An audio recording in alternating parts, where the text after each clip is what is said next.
Hello everyone and welcome back to my channel. My name is Cody the Writer and I'm so happy that you're here because we have something to talk about. Yeah, you know what it is. You saw the title of this video. Today we are talking about shiny new idea syndrome. We've all been there. We've been in the middle of our current work in progress. We're really trucking along. We're telling that story and then you hit about the halfway mark and you're like, wait, what is this? What is this new idea that has come to my brain? Oh my gosh. That would be so much more fun to write than what I'm writing right now. So let me ditch the old idea and go to the new one.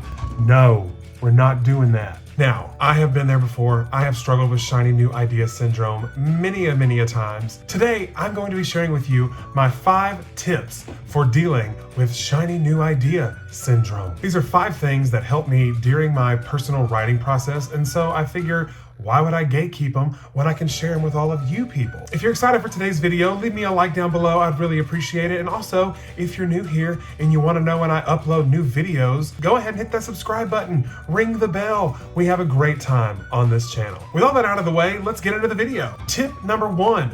Write it down. I can't tell you how many times I have been somewhere. I've been in the car, I've been in the shower, I'm laying in bed at night. My brain just starts wandering. Starts going to places. A lot of the time, the new idea comes to me while I'm literally in the middle of a writing session in my current work in progress. What I do is I allow myself to take a pause, a quick pause, and I open up a new Word document.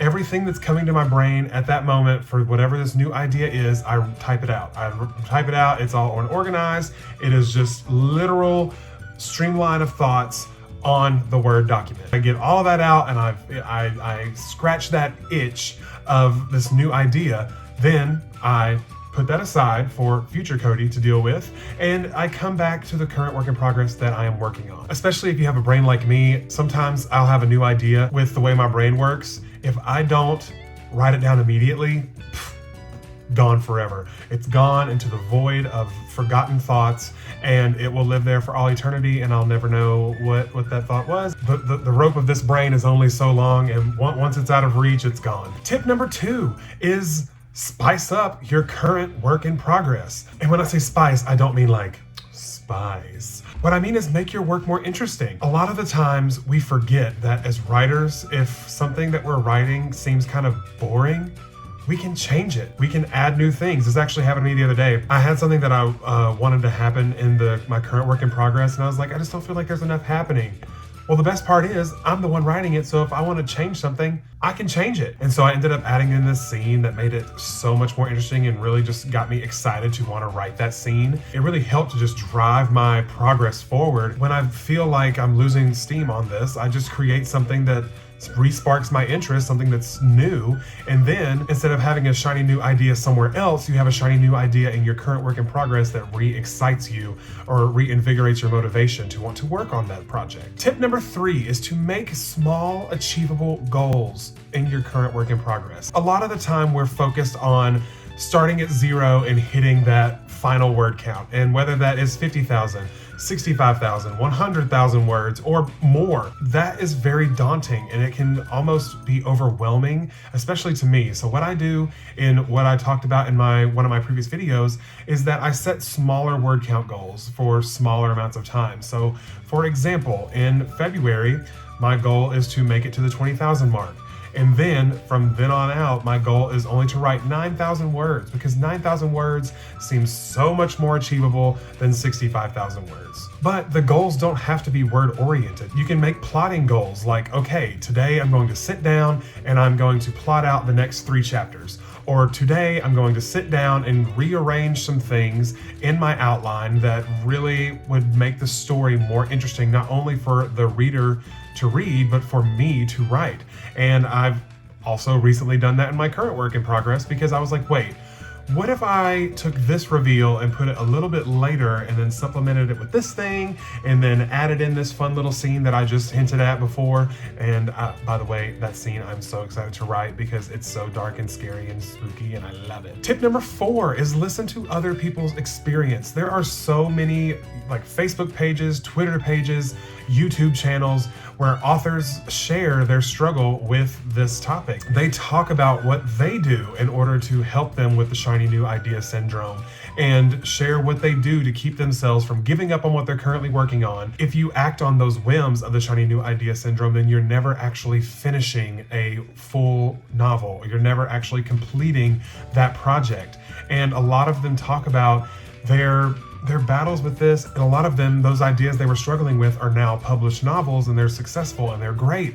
And you think to yourself, what if they had just given up on this and started something new? This story wouldn't exist. The story that you're writing right now needs to exist. Allow yourself to entertain those new ideas, write them all out, but always come back to your current work in progress until it reaches completion. And with that, it makes you feel not as alone in this struggle, because many writers, many creatives in general, we're constantly being hit with new ideas. We're constantly brainstorming new things. We're constantly thinking of something, and all of a sudden, squirrel, what is that? That's pretty. I want to write that. I need to write it right now. But what's most important is knowing that you're not alone in this struggle. And many writers, many creatives deal with this on a daily basis. You're not alone, and there are many people out there that can share their testimonials and their tips and their struggles and their successes with shiny new idea syndrome. Go look for it. Go watch it. I mean, if you're on this video, you've already taken the first step. So good for you. And my fifth and final tip for dealing with shiny new syndrome is just take a step back.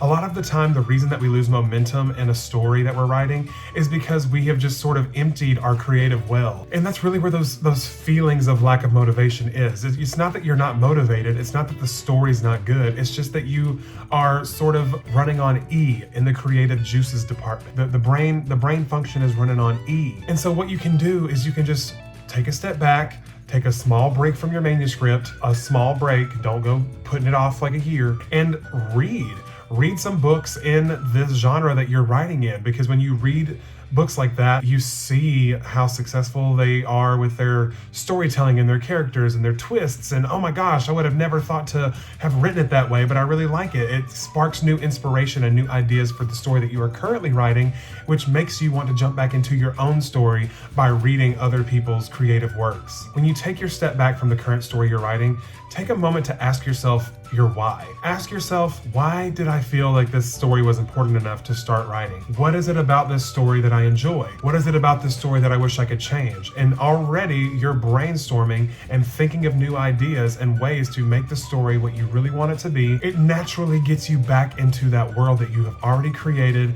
these characters that you have already started to flesh out, and it just really makes you want to jump back into that story that you're writing, and you remember why you wanted to tell it in the first place, which is a beautiful thing. And that's all I've got for you today.